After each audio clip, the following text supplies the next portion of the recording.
Halo teman-teman, hari ini kita kembali belajar di rumah untuk menghindari penyebaran COVID-19. Kali ini kita belajar dengan menyimak sebuah tayangan bagaimana virus corona menyerang tubuh kita. Ayo sediakan alat tulis dan bersiaplah menjawab pertanyaan. Bagaimana virus corona menyerang tubuh kita? Mungkin itu jadi pertanyaan kita semua. Kita udah tahu gimana virus corona udah menginfeksi 1 juta orang di seluruh dunia sampai saat ini. Tapi yang mungkin belum banyak kita tahu, sebenarnya gimana sih virus ini nyerang tubuh kita? Mengapa infeksi virus ini bisa mematikan? Semua dimulai dari sini. Ketika virus corona masuk ke tubuh kita lewat percikan batuk atau bersin orang yang positif, baik secara langsung atau waktu kita nyentuh benda yang udah terkena percikannya dan gak cuci tangan setelahnya. Kalau udah gitu, si virus masuk lewat saluran pernapasan dan bergerak terus menuju sasaran utamanya, paru-paru. Disinilah virus yang punya 3 bagian utama ini mulai bekerja. Pertama-tama, paku protein corona ini akan nempel di paru-paru dan organ-organ lain yang selnya kaya akan protein ini, protein ACE2. Kalau tubuh kita ibarat rumah dan virus corona itu perampok, ACE2 itu ibarat gagang pintu rumah kita. Begitu dia nempel, perlahan tapi pasti virus ini akan ngedorong masuk ke dalam sel kita. Dan begitu berhasil masuk, barulah aksi sebenarnya dimulai. Di fase ini, tubuh virus corona akan membuka dan sang hacker pun terbebas. Dia akan ngehack inti sel sehat untuk nipu sistem imun tubuh kita biar nggak nyerang virusnya. Dan sekaligus ngebuat inti sel jadi memproduksi cikal bakal virus corona baru. Sel yang udah terinfeksi dan dihack ini selanjutnya akan terprogram untuk bunuh diri dan melepaskan jutaan virus corona yang siap nginfeksi dan ngehack sel-sel sehat lainnya. Ya, awalnya mungkin kita cuma kemasukan virus corona yang jumlahnya dikit, tapi dalam hitungan hari aja udah akan ada jutaan sampai miliaran virus corona baru, bikin paru-paru kita dipenuhi oleh mereka. Tapi ternyata, mimpi buruknya ada setelah ini.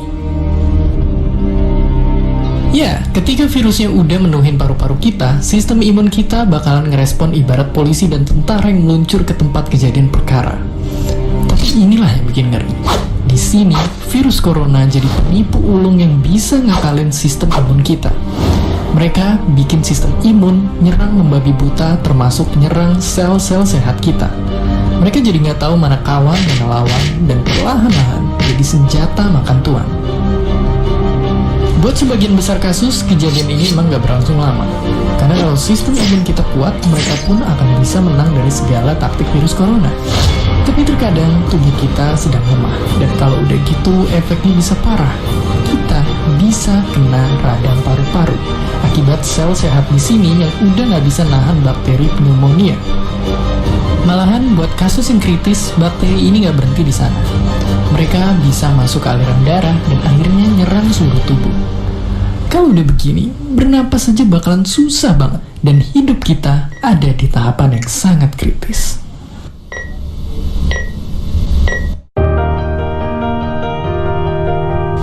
Ya, mungkin dengan fakta-fakta barusan bikin kita takut dan khawatir. Tapi ingat, kita pun punya cara buat memperkuat daya tahan tubuh kita. Makan makanan bergizi. Ya, bukan lagi sekedar 4 sehat 5 sempurna, tapi ikutilah pedoman gizi seimbang yang bisa ningkatin imun tubuh kita. Virus corona bisa parah kalau kita emang sakit. Tapi kalau tubuh kita sehat, kita punya harapan untuk bertahan. Dan seperti biasa, terima kasih. Sekarang teman-teman sudah paham ya tentang bagaimana virus corona bisa menyerang tubuh kita? Nah, kita latihan menjawab soal berikut ini ya. Bagaimanakah cara kalian meningkatkan imun tubuh agar tetap sehat dan terbebas dari virus corona?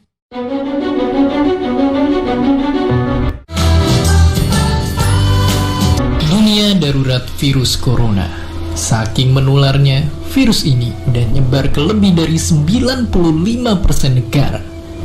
Bahkan jumlah kasus paling banyak udah bergeser sekarang ke Eropa, yang sekarang jadi pusat penyebaran baru virus ini. Organisasi Kesehatan Dunia pun udah netapin virus corona sebagai pandemi. Tapi tunggu dulu, sebenarnya apa sih itu pandemi? Dan apa bedanya sama epidemi dan endemi? Apakah mereka semua beda atau sama dengan wabah? Jawabannya, mereka itu ternyata adalah 4 tingkatan yang berbeda. Jadi, biasanya tingkat siaga penyakit yang menular itu mulai dari tingkat daerah. Kalau nggak direspon dengan sigap, barulah akan mewabah sampai tingkat nasional. Dari sana, bisa tambah parah lagi jadi nyebar ke negara tetangga. Dan buat penyakit-penyakit yang paling berbahaya bisa menyebar ke seluruh dunia.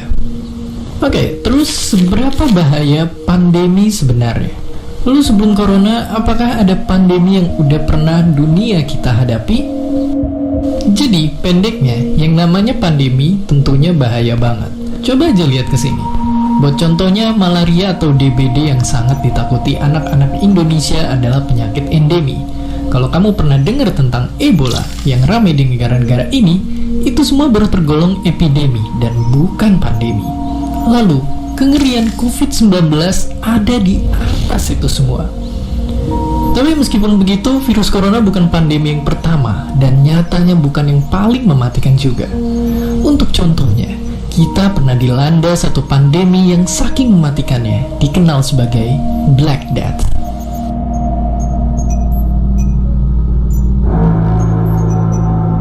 Jadi ceritanya, dulu di abad 14, selama bertahun-tahun umat manusia diserang oleh penyakit yang menyebar dari kutu dan tikus. Korban-korban yang berjatuhan tubuhnya berwarna hitam akibat infeksi bakteri. Mereka nyerang kulit dan paru-paru kita yang nimbulin demam, sakit kepala, infeksi paru-paru sampai akhirnya ratusan juta korban meninggal. Ini bisa terjadi karena dulu orang belum tahu kalau ternyata ada makhluk hidup yang tak terlihat yang bernama bakteri. Berbagai macam cara sudah dicoba, tapi semua tak berguna di hadapan musuh asing yang tak kasat mata. Pada akhirnya, memang wabah ini berhenti menyebar, tapi dalam waktu 4 tahun aja, 1/3 sampai 1/2 populasi Eropa saat itu menjadi korban. Meski ribuan tahun setelahnya orang gak nyangka pandemi kayak Black Death bakal terulang, tapi ada dan dikenal sebagai flu Spanyol. Yang mengerikannya hanya dalam waktu 2 tahun, flu ini menginfeksi sampai 1/3 populasi dunia dan menewaskan 50 juta nyawa, berkali-kali lipat lebih cepat daripada serangan Black Death. Sekarang, ribuan tahun setelah Black Death dan ratusan tahun sejak flu Spanyol merebak, pandemi itu kembali datang di hadapan kita. Sejarah udah nyatetin banyak peristiwa buat kita bisa belajar. Tinggal kita yang memilih untuk mengulangi tragedi atau belajar dari kesalahan dan nyelamatin nyawa orang-orang yang kita sayang. Dan seperti biasa, terima kasih. Sekarang teman-teman sudah paham ya tentang endemik, epidemik, dan pandemik tadi? Nah, kita latihan menjawab soal berikut ini ya. Ceritakan virus yang sudah pandemik sejak ribuan tahun tersebut. Bentuknya sama-sama kecil, tapi sekalinya bikin ulah satu dunia yang kerepotan. Mereka adalah virus dan bakteri, organisme yang paling suka disalahin kalau ada orang yang sakit. Tapi sebenarnya, seperti yang sering kalian tanyakan ini, apa sih bedanya mereka dan manakah yang lebih mematikan? Simpelnya banget, kalian mesti tahu dulu kalau dua-duanya itu bisa mematikan. Ya, karena mematikan atau enggak tergantung jenis virus atau bakterinya. Misalnya penyakit tuberkulosis atau TBC, jadi salah satu penyakit paling mematikan di dunia yang disebabkan sama bakteri. Buat virus, nggak perlu ditanya lagi. Tapi fakta mengejutkannya, bakteri dan virus pun nggak selalu mematikan. Bahkan, lucunya bisa nolongin kita juga. Di perut kita contohnya, itu jadi tempat tinggal 380 triliun bakteri yang ngebantu sistem pencernaan. Sama halnya kayak virus, yang juga bisa ngebantu ngelawan bakteri jahat dan nyelamatin nyawa manusia. Jadi intinya, mereka berdua ternyata hanya mematikan kalau menginfeksi tubuh kita. Terus kalau gitu, apa yang sebenarnya ngebedain mereka?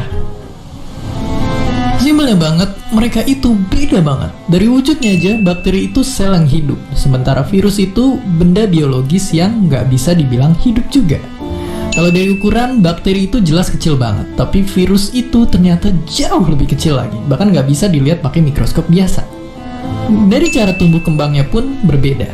Dari miliaran tahun lalu waktu manusia belum ada, bakteri bisa tumbuh kembang sendiri, sedangkan virus cuma bisa bertahan kalau numpang di makhluk hidup lain dan nipu mereka sampai sel-selnya rusak. Tapi, kalau udah sama-sama nyakitin tubuh, kita pun mesti nyiapin taktik yang berbeda. Antibiotik untuk bakteri, dan vaksin atau antivirus untuk virus. Oke, lalu apa yang bikin mereka bisa mematikan?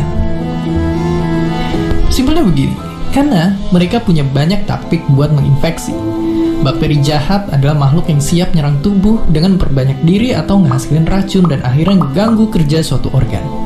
Sedangkan virus itu paling jago nyerang kita, karena bisa ngenalin dan nargetin sel yang mau dia rusak. Mereka akan nerobos masuk ke dalam sel itu, ngehack inti selnya, dan selnya pun mati dan virus-virus baru akhirnya tercipta. Ya, virus ini jago banget nyerang kita, seakan dia hidup dan bisa mikirin strateginya. Tapi, bukankah mereka nggak dihitung sebagai makhluk hidup? Ini adalah wujud para virus sebenarnya. Walaupun sangat amat kecil, mereka lah makhluk paling banyak di bumi. Kalau semua virus ini kita jajarin, panjangnya akan mencapai 100 juta tahun cahaya, melewati tata surya, melintasi galaksi Bima Sakti, hingga 2000 galaksi lainnya. Apakah mereka makhluk hidup? Iya, tapi nggak juga. Makanya mereka dinamain makhluk hidup transisi. Dianggap nggak hidup karena nggak ngalamin metabolisme, tapi dianggap hidup karena bisa berkembang biak. Tapi berkembang biaknya pun tergantung sama organisme lain, dan gak jarang itu kita, manusia. Dan dalam semua proses itulah, kita pun bisa terinfeksi oleh mereka. Ya, virus dan bakteri yang berkali-kali lipat lebih kecil dari kita sama-sama bisa mematikan. Tapi bukan berarti kita langsung nyerah gitu aja di hadapan mereka. Semua ada cara ngelawannya. Pakai antibiotik, pakai vaksin, pakai sabun, atau bahkan jaga jarak dan berdiam di rumah. Pilihannya balik ke kita. Dan seperti biasa, terima kasih. Sekarang teman-teman sudah paham ya tentang perbedaan virus dan bakteri tadi? Nah, kita latihan menjawab soal berikut ini ya. Apa pesan yang dapat teman-teman tulis dan terapkan dalam kehidupan sehari-hari dari menyaksikan tayangan tentang virus dan bakteri tadi?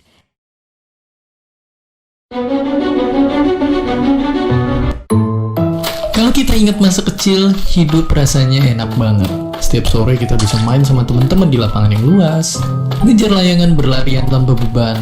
Tapi kalau nggak hati-hati, kita bisa jatuh dan terluka. Dan kalau lu main parah, mau nggak mau kita pun harus ke dokter untuk bisa diobatin. Dan kalau kita lihat, klinik itu isinya nggak cuma anak kecil yang luka aja. Kakek-kakek yang udah tua juga kalau sakit harus pergi ke sana. Ini karena di semua klinik dan semua rumah sakit ada banyak dokter yang siap ngobatin kita dari segala macam penyakit. Mereka semua berbekal ilmu yang sama. Tapi mungkin yang jarang kita tahu, ilmu yang satu ini gak cuma mengobati, tapi juga berusaha mencegah semua penyakit dari nyerang hidup kita. Dan berusaha memahami dan mencari agar kita bisa hidup bahkan sampai 1000 tahun lagi. Inilah dia, ilmu kesehatan.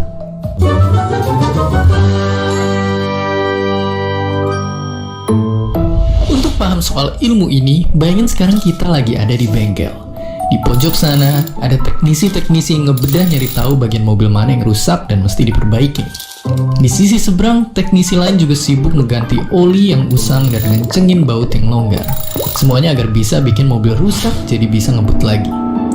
Dan ya, seperti inilah sebenarnya ilmu kesehatan. Sebuah ilmu yang pelajarin gimana caranya agar tubuh manusia yang rusak bisa berfungsi lagi. Itulah yang awalnya jadi cerita tentang gimana ilmu kesehatan muncul dan berkembang.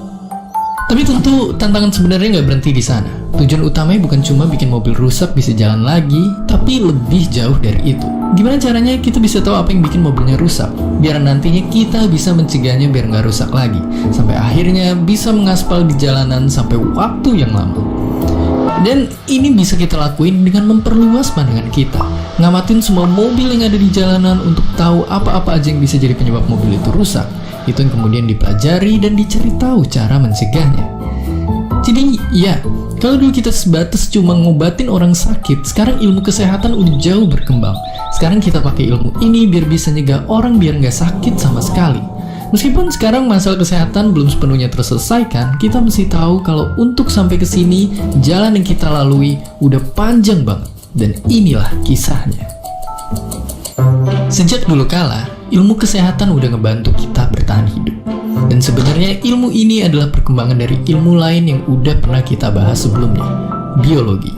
Itulah mengapa sejarah mereka pun gak jauh beda. Dari video biologi kemarin, kita udah tahu kalau dokter-dokter pertama muncul di Mesopotamia dan Mesir. Mereka melakukan operasi-operasi sederhana dengan obat-obatan sederhana. Dan begitu peradaban terus bergerak sampai ke Yunani kuno, di sanalah pria bernama Hippocrates menyadari kalau penyakit itu terjadi secara alami.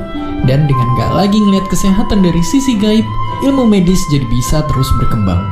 Tapi kemudian 1000 tahun lalu, muncullah tokoh yang mengubah wajah ilmu kesehatan.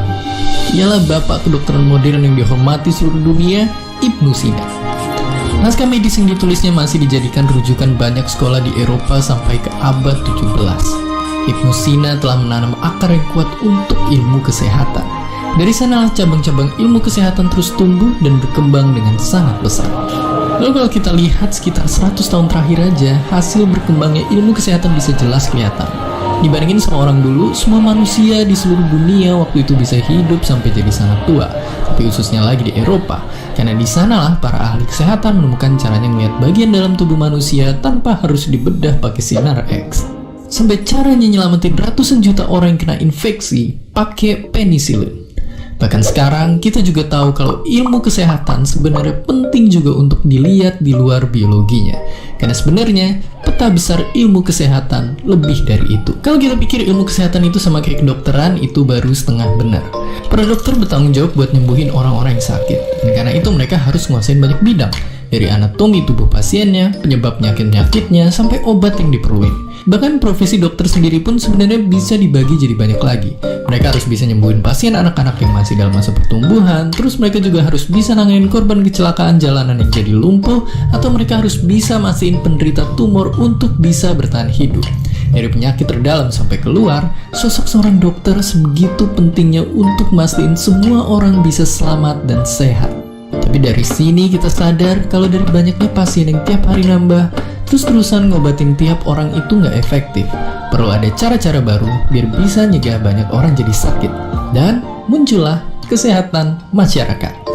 Ilmu ini punya misi yang sedikit beda dari kedokteran. Kalau kedokteran fokus ke pemulihan, kesehatan masyarakat nargetin biar orang nggak usah ada yang sakit lagi. Para ahli kesehatan masyarakat tersebar di sekeliling kita. Mereka ada di dalam lingkup pertambangan, memastikan semua pekerja aman dari kecelakaan.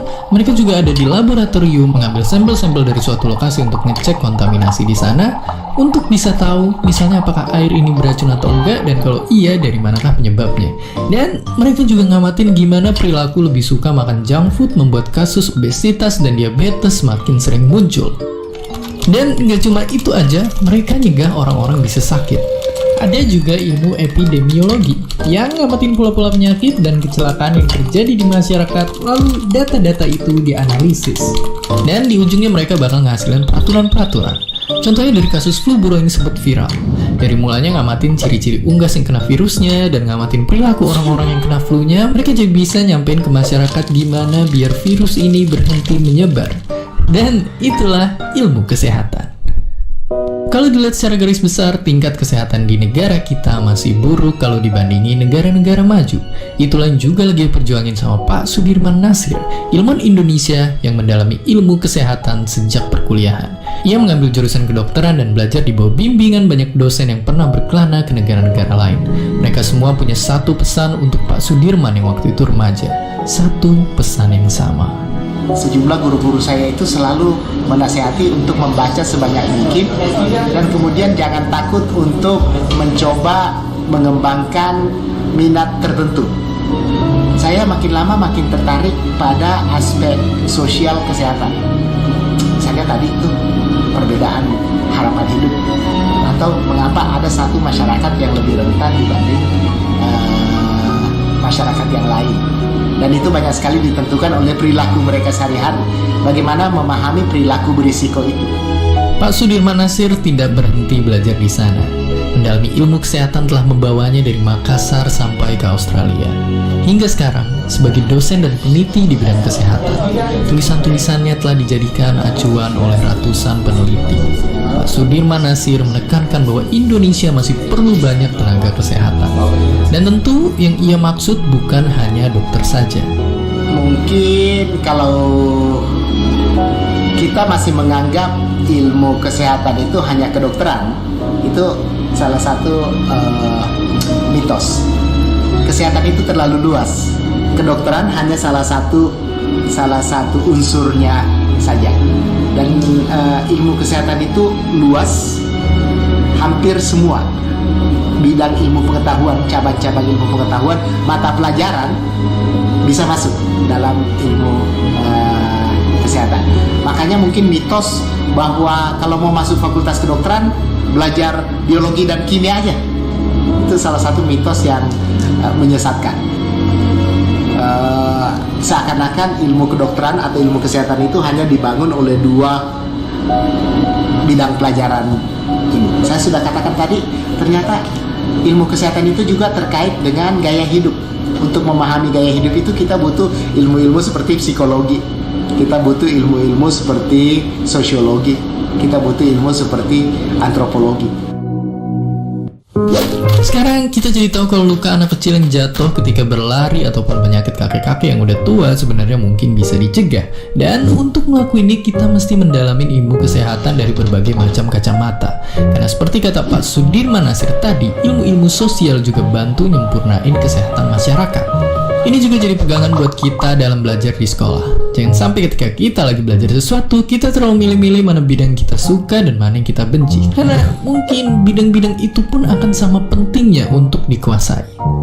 Dan pada akhirnya, cita-cita ilmu kesehatan itu cuma satu. Gimana caranya kita nggak menderita karena sakit, dan bahkan gimana caranya biar bisa hidup selama mungkin.